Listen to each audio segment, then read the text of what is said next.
This blogcast and Power at Work are made possible in part by the generous support of the AFT. The AFT is a union of 1.8 million professionals that fights for high-quality public education, healthcare, and public services for our students, their families, and our communities.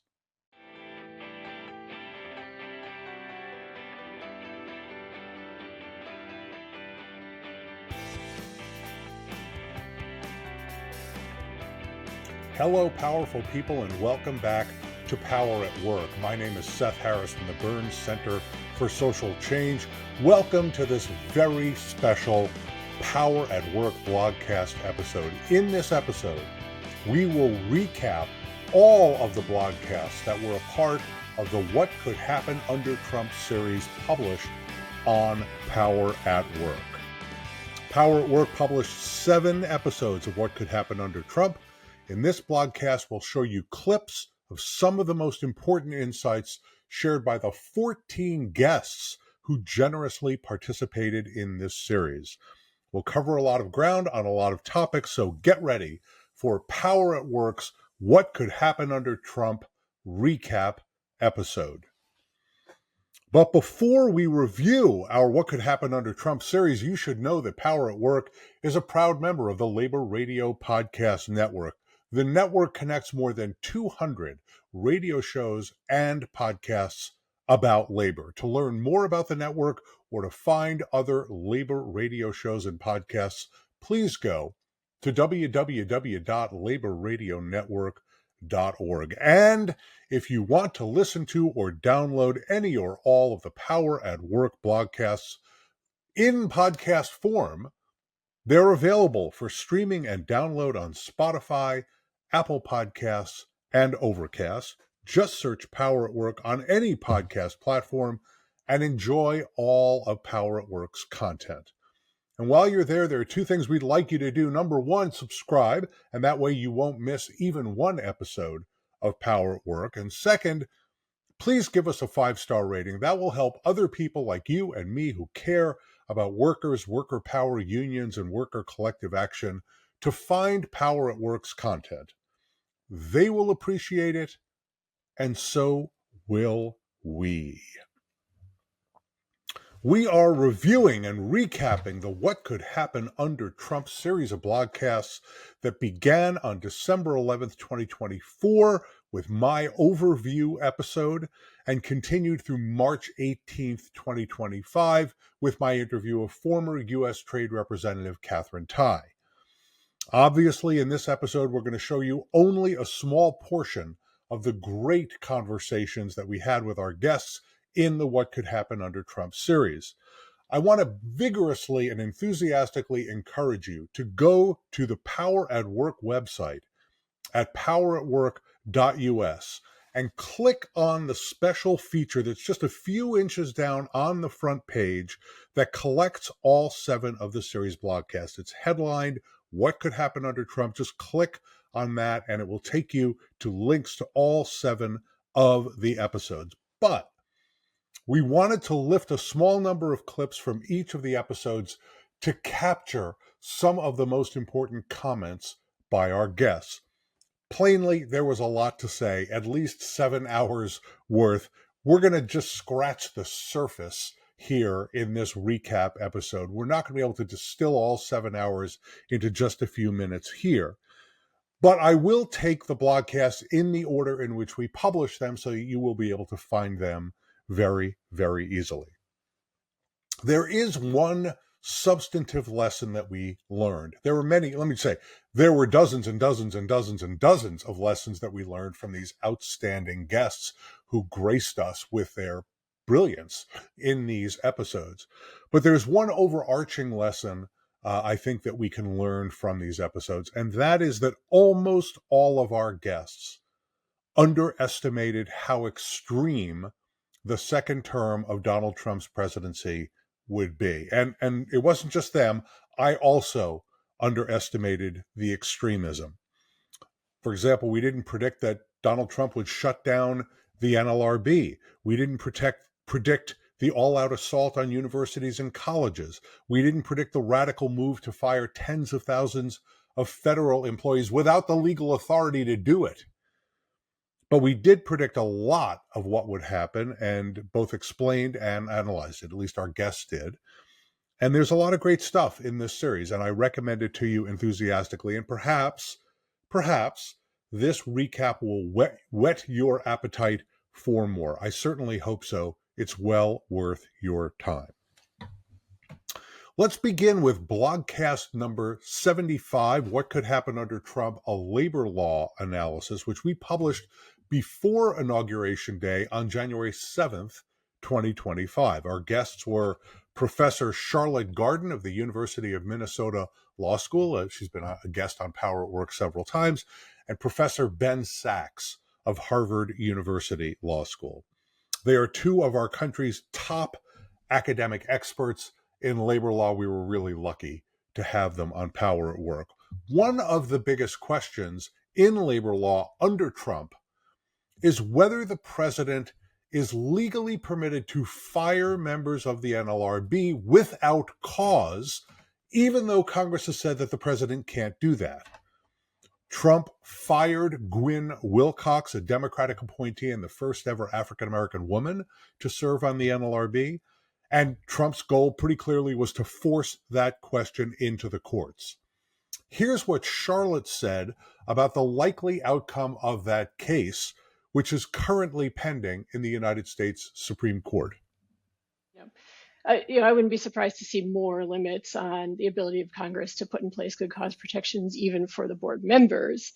I will say that if that happens, I also think it's likely that the court would sever the good cause protections from the act rather than striking down the whole NLRA. So, I know there's been some talk, some people have been concerned that, if this issue reaches the court, the result might be the invalidation of the entire statute. That I think is unlikely. Another big question is whether the massive organizing that's currently underway on college and university campuses will be able to continue under Trump. I asked Charlotte about whether we could expect a Trump NLRB if we ever get a functioning Trump NLRB. Who knows when that's going to happen. But whether the Trump NLRB would reverse the NLRB decision from 2016 known as Columbia University. That decision recognized the right of graduate students to organize and bargain collectively. Here's what Charlotte said. I definitely think that if the board has the opportunity to reverse Columbia University, it will. I think there will certainly be an attempt to keep the issue away from the board. And unions will try to avoid taking issues to the board that could give the board an opportunity to reverse Columbia University. When I think about the last several years of grad student union elections and these elections that have just been overwhelmingly in favor of unionization, right? I mean, grad student elections that are like 94%, right, in favor of unionization. It makes me question the wisdom of a university administration strategy that says we're going to try to, bust the unions. We're going to take the position that, these workers are not eligible to bargain collectively. Since we're always looking for reasons to be optimistic at Power at Work, I asked Ben Sachs to comment on whether we could expect that some states would look to find ways to promote worker power and worker organizing while Trump is trying to destroy organizing and collective bargaining. And I think Ben's answer was pretty optimistic. Take a look. Yeah, I think yes. I mean, I think, there are in blue trifecta states, you're going to see a couple different kinds of things, or several different kinds of things. One is states continuing to and expanding their efforts to take advantage of exceptions to preemption doctrine. So the preemption doctrine is, as you described it, incredibly broad and limits dramatically what states can do with respect to union organizing and collective bargaining. But there are some exceptions. One of the exceptions is known as the proprietary or the market participant exception.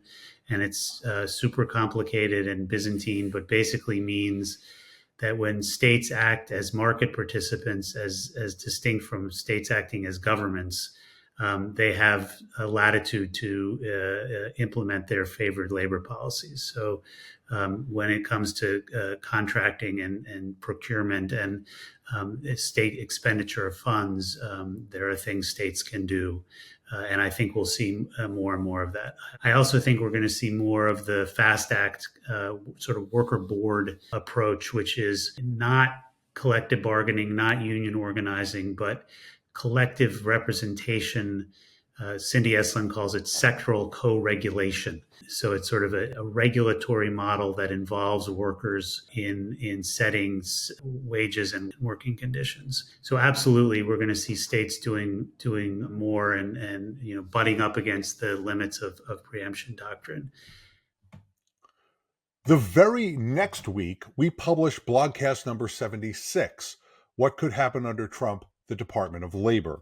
This blogcast featured 3 of my former colleagues from the Obama Labor Department: David Weil, who ran the Labor Department's Wage and Hour Division, David Michaels, who ran OSHA, and Patricia Hsu, who ran the Office of Federal Contract Compliance Programs, which is the Labor Department's workplace civil rights agency. During this blogcast, I asked Pat Hsu what the effects would be if Trump eliminated equal employment opportunity and affirmative action protections regulating federal contractors, which, by the way, he has now done. Pat gave a very personal and powerful answer. Here it is. Well, let me just first state, as a person who benefited from affirmative action in terms of getting into college and law school, I think it's going to have tremendous negative impacts. Affirmative action is in many ways the core, the basis, the driving force for diversity of all kinds in our country and in our workforce. And you have to be inclusive. We're the United States of America. We are made up of immigrants and people who've come from all over the world, from all kinds of backgrounds, who speak lots of different languages. And that's what makes our country great. So I really fear for affirmative action. And I wish, hearkening back to the old days, that it was treated with the kind of respect and dignity to which it really is entitled. I asked David Michaels what short list of changes he expected at OSHA under Trump. I found his list pretty troubling. Here's his comment. In terms of the 2 or 3 likeliest actions they will take at OSHA, I think, as you and Pat just discussed, budget cutting will have a very big effect, first of all, and that's on enforcement. The number of inspections OSHA can do is based on the number of inspectors it has. If you slash the budget, inspectors get laid off. We have many offices which an inspector has to drive 6 or 8 hours just to start the inspection because their distances are so great.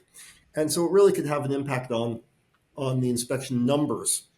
And then I think the other thing is they will stop the standards that are in process. Certainly the most important one is probably the heat standard. There's a letter from a large group of trade associations that went to the Trump team asking for the standard setting process around heat to be paused.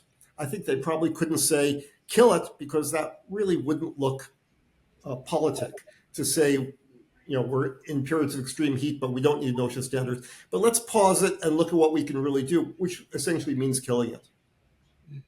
In this What Could Happen Under Trump Labor Department episode, I expressed my concern that the Labor Department's efforts to enforce employment laws, particularly wage and hour laws, would be usurped by Trump and turned into a tool in the administration's anti-immigrant deportation program. David Weil offered his view that he thought the career staff at the department's Wage and Hour Division would not allow that to happen.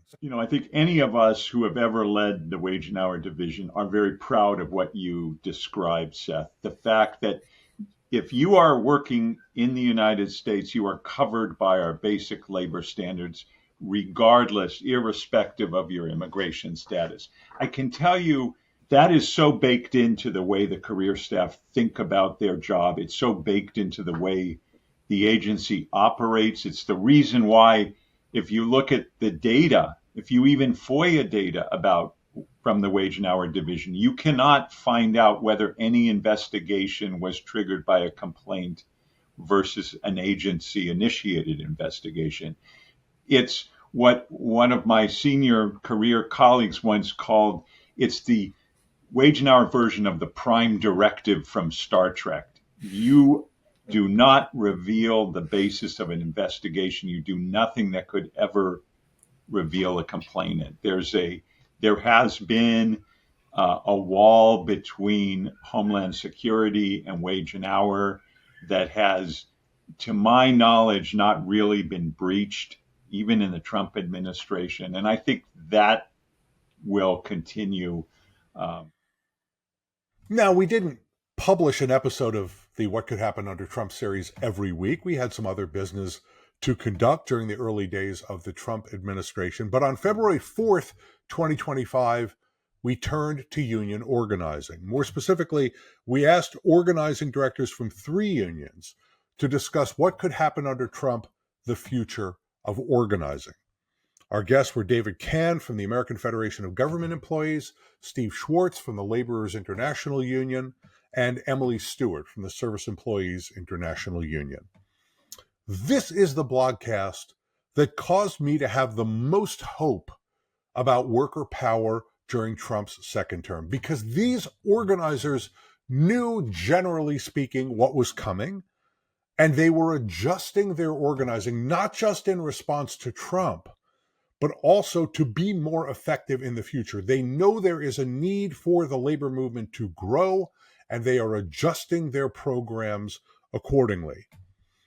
The unions that are at the greatest risk under Trump are the federal employee unions. Here's Dave Kahn, who works for the largest federal employee union, the American Federation of Government Employees, on their new organizing model. So we want to grow the leadership of the union and democratize it more. We've seen a lot of that happening over the past 4 years. I think we'll see that expand and flourish under the Trump administration. We're utilizing the snowflake model of organizing a lot more. I talked about distributive organizing and bring more people into it, having organizing committees that touch into all locations. That's going to be critical as we go forward. The idea is that, and I referenced it generally before, but talking about it specifically as a technical matter, the idea is no one organizer, whether they're staff or not, can have all the one-on-one conversations that are necessary to identify the issues people care about, to get them involved, and to develop leaders and campaigns and help people task along to do developing escalating actions to build power in the way that they need. So you need people in all of the necessary locations, demographics, shifts, positions, to have conversations with one another to do that work. And we're bringing that into existing areas where it hadn't been before. One of the things that's SEIU is one of the most active organizing unions in our country. I wondered whether the organizing would slow down under Trump. Emily Stewart, I think, had a really powerful answer to that question. You don't win in organizing unless you can unify across a lot of different things. And so our approach, the biggest, this is not even sugar-coated, Seth. It's actually like the thing that was exciting was people kind of came back and said, we have to be on offense because it's the only thing that's going to shift the bigger, we may not be able to use particular regulatory agencies the same way as a tactic, or there may be things that change inside of how you can drive pieces of work. But the way our leadership, just without blinking, was like stronger, more on how are we going to go at the 2 pieces, the movement work. And then you said it yourself at the top of this question. You said workers are going to continue to demand the union, and we are going to answer that call in the biggest way, because we want both the movement work to continue, because our program would have been no matter who was elected. Our demand is for unions for all. Our demand is for a rule change that makes it possible for everyone to get in the game. So we're going to meet workers where they are. We're going to make sure that the movement piece of our operation lifts up their voices and make sure that they are heard. And we are going to take every opportunity we can to drive straight at corporate power. Steve Schwartz from Wayuna was in a tough position because his boss, Brent Booker, the LIUNA general president, had told me during a Power at Work interview that their union would grow to 1 million members over the next 10 years. Nearly 90% growth. That's the goal that the president of LIUNA has set. And it's Steve's job to do that with Donald Trump sitting in the White House for the next 3.5 years. Here's how Steve is approaching the challenge. Right. So we just have to be real and look back a long way to the fundamentals, meet construction workers where they are, and do everything we can to help them protect themselves and each other and show them how to build that solidarity. If it means buying boots and training people up on OSHA and getting them personal protective equipment as we're showing them how to document unfair labor practices, and we figure out how we're going to take these elections on, if that's what we need to do, or see if we can sit down with a contractor, even bring a union signatory into a new market to build with a new workforce. That won't change no matter who the president is. So I think it's forcing us into a position that we needed to be in for a long time, where we have to get back to our fundamentals of worker-centric organizing, where we know we have to build enough power to take on the big fights like SEIU, to face the mega projects, to do everything we can with our pension resources. That's all still there. But now, hey, I'm Carlos Sotomayor. I'm the president of Unite Here Local 26, and I'm here to let everyone know that you should go and you should subscribe now to Power at Work. State Representative Christopher Worrell. Make sure you subscribe to Power at Work. Hi, I'm John Merrick. I'm 83 years old. Retired from the Fairmont Copley Plaza for 7 years, where I was a bartender and a server. And I want to recommend and support Power at Work. And I suggest that people, especially working people, subscribe to its mission. We are recapping the 7 episodes of Power at Work's What Could Happen Under Trump series that was published from December 2024 to March 2025. I think you'll find the discussions with our guests and the analysis and opinions offered by our guests remain relevant even today. Our goal with this episode is to introduce you to pieces of those discussions, to encourage you to watch or rewatch or listen or re-listen to the episodes in this series. It will be well worth your time. I encourage you to do it. All right, let's continue with Blogcast number 80, which brought you 4 members of the U.S. House of Representatives who are the co-chairs of the Congressional Labor Caucus. We published our conversations with Congresswoman Debbie Dingell, Congressman Donald Norcross, Congressman Mark Pocan, and Congressman Steve Horsford on February 11th, 2025. And while we talked about the Labor Caucus and President Trump, we also spent a fair amount of time during that blogcast talking about Democrats in Congress and the Democratic Party more broadly, and their relationships with labor and working people. Here's Michigan's Debbie Dingell. Because it was not overnight that we lost the union workers. If people were calling 215 and 216, I warned people that we were going to lose, because I do go into those union halls, and I was talking to those union members. And even then, we weren't connecting on the issues that they cared about. Back then, it was trade. And by the way, it's still trade.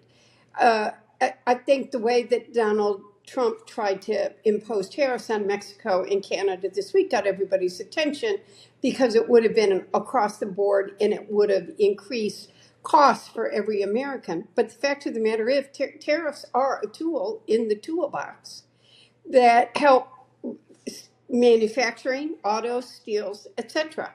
And part of the Labor Caucus's job is to educate people on all these. Wisconsin's Mark Pocan explains some of the frustration Democrats feel because, in his view, their party should be the working class party. But working people are not always at the center of the message. We have always been the party that's fought for working people. Look at all the legislation that we've done over decades of work, going back FDR and so many other presidents. we kind of have to channel our inner FDR again, I think, and really just think about those issues. Don was saying it. Most people are thinking about at the kitchen table, can they afford their rent or mortgage? Do they have health insurance for their family? Can they go on a family vacation that year? Do they have that one luxury, a camper, a snowmobile, a boat?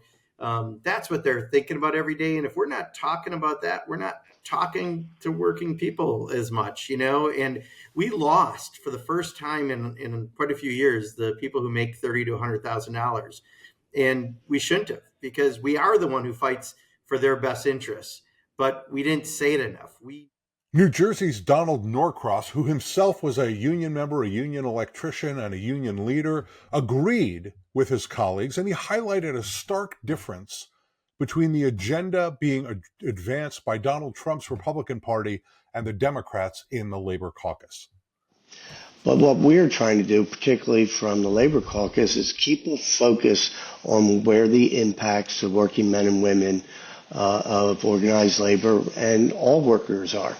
So you ask a great question. Sean McGarvey was in my office a couple hours ago talking about some of their concerns, what's going on. Because historically, once or twice a session, the Republicans would always go after Davis-Bacon. And Davis-Bacon is that threshold that sets the wages in different parts of our country. If they remove it, it puts the bargaining agreements with companies back to square one. So it is near and dear. It's the lifeblood for many of the building trades. So if they do something, we would expect them to go after something like that. But we're not sure because they're not sure. I will say one bill that was dropped, I think just yesterday, was to repeal OSHA. It almost makes me laugh. A bill that has saved tens of thousands of lives. They're trying to repeal. I can't wait to hear their excuse on this. 3 times in my career as an electrician, I was on a job where somebody didn't go home. They were killed on the job. We know how important these are. Nevada's Steve Horsford, who had previously been the chair of the Congressional Black Caucus, talked about the role that the Congressional Labor Caucus can play in drawing the lines even more sharply for working people. We listen to our constituents and unions and union members all across this country, and what they're telling us is the system needs to change. And we need to be a part of changing this system from the inside. Now, Donald Trump and Elon Musk, they want to tear down government. They want to destroy government.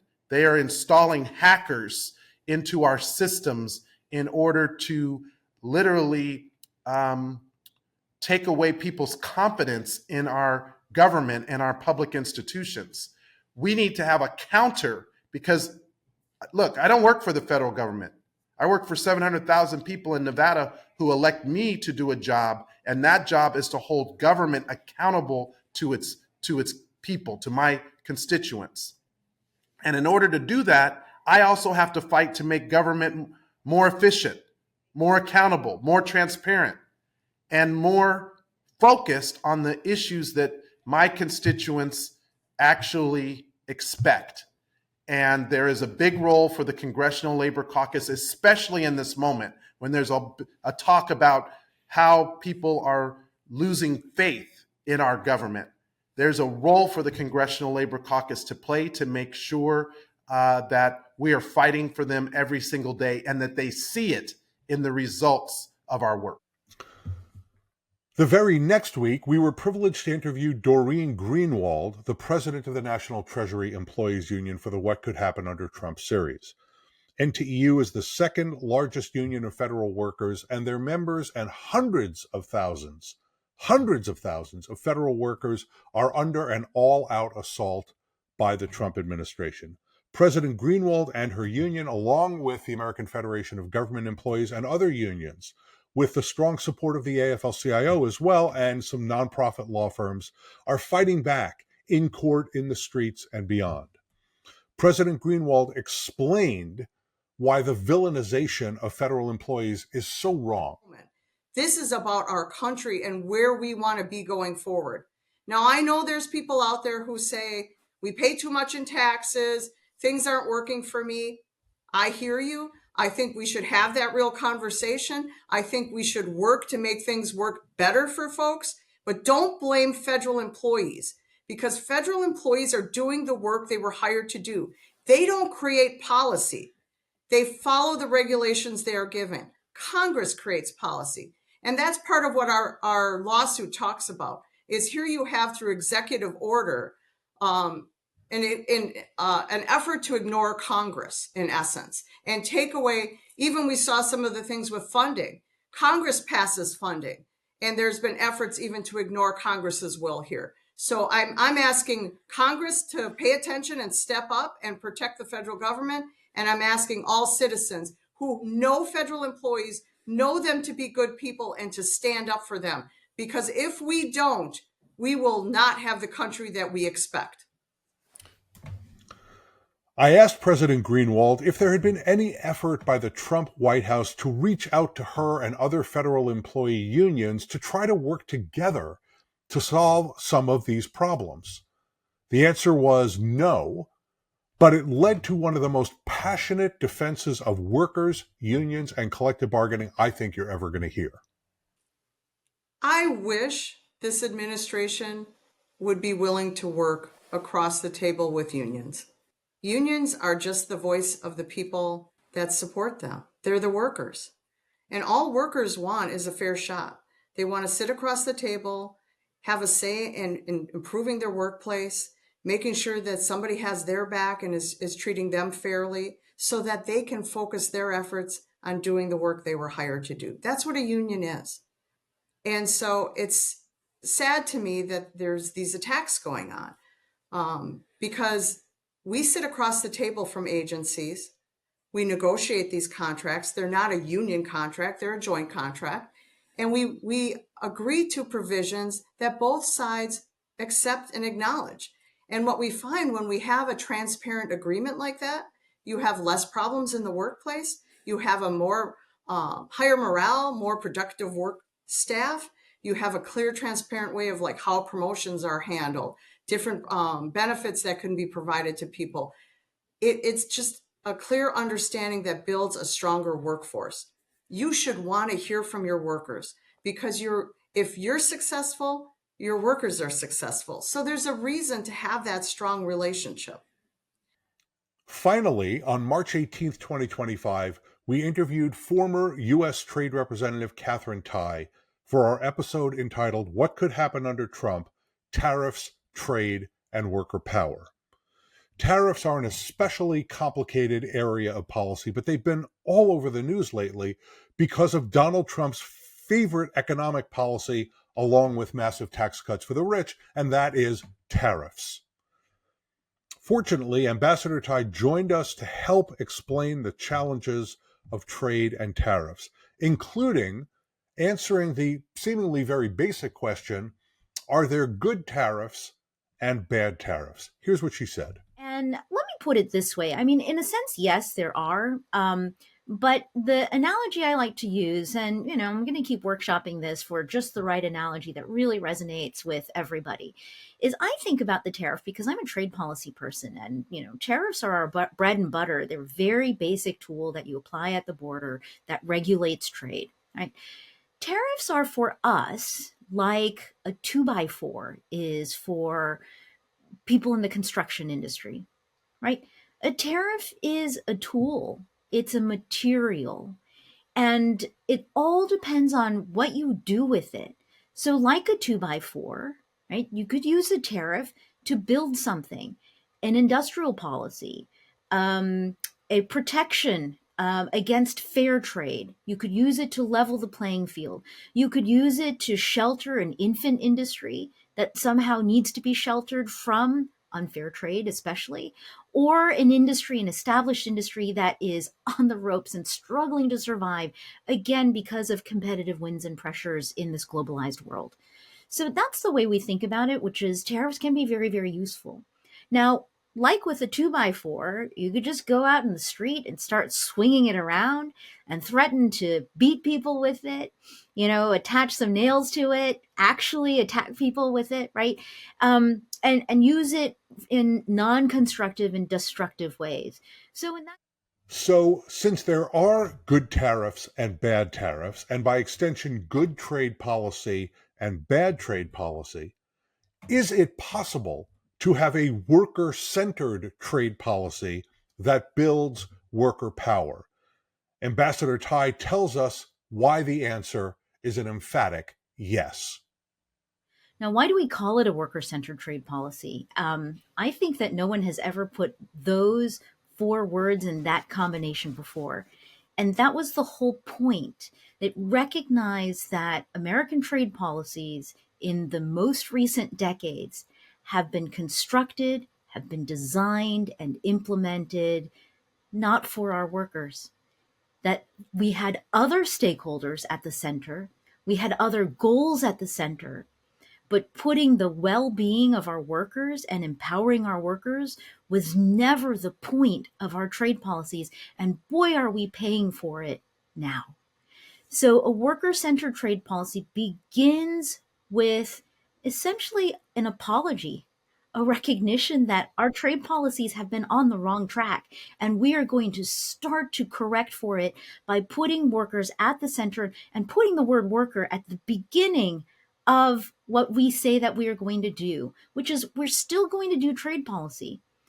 And by putting workers at the center, what we are pledging to America's workers, a lot of whom have been hurt by our trade policies, and certainly, I think, most of whom felt like they were actively ignored by our trade policies, to put them at the center, to invite them to the table, to know that just having a seat at the table isn't enough, that your voice needs to be heard at the table, and then your perspective, your desires, and your wishes have to then be baked into the kinds of policies that we are going to champion and advance. So those are the pillars of what a worker-centered trade policy was all about. It was about starting the bending of the arc of trade justice back in the direction of America's workers. So there you have it. A brief review of Power at Work's What Could Happen Under Trump blogcast series. As I said when we began, there's just a mountain of rich and valuable material in each of these blogcasts. Now, you don't have to mine the mountain yourself. I encourage you to go back and watch or listen to the episodes that you find most interesting, that most appeal to you even in this recap episode. The episodes that we just introduced to you, where you said to yourself, oh, I'd love to hear more about that, or wait, Trump is going to do what? There's a lot more from each of these great conversations available to you on the front page of Power at Work. Just go to the What Could Happen Under Trump section of the front page and gain access to all 7 of the blogcast episodes that constituted the What Could Happen Under Trump series. Hey, thank you very much for watching this special What Could Happen Under Trump recap episode on Power at Work. You can connect with Power at Work on social media channels like LinkedIn, Facebook, Twitter X, Threads, Instagram, TikTok, and Blue Sky. Watch our blogcast right here on poweratwork.us, but also on YouTube on the Burns Center for Social Change channel, or listen to these blogcasts in podcast form on Spotify, Apple Podcasts, and Overcast.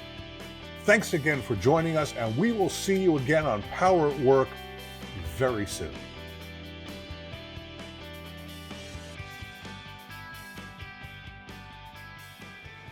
Public professionals, would you like to learn how data, digital innovation, and AI skills can improve your work and help you serve your constituents better? The answer is Innovate US. Innovate US offers no-cost learning on the skills you need to succeed in government in the 21st century. Attend a 1-hour weekly workshop or enroll in a course on AI or human-centered design at your own pace. It's all free to you. Visit innovate-us.org today to learn more and sign up. That's Innovate-US. Visit right now.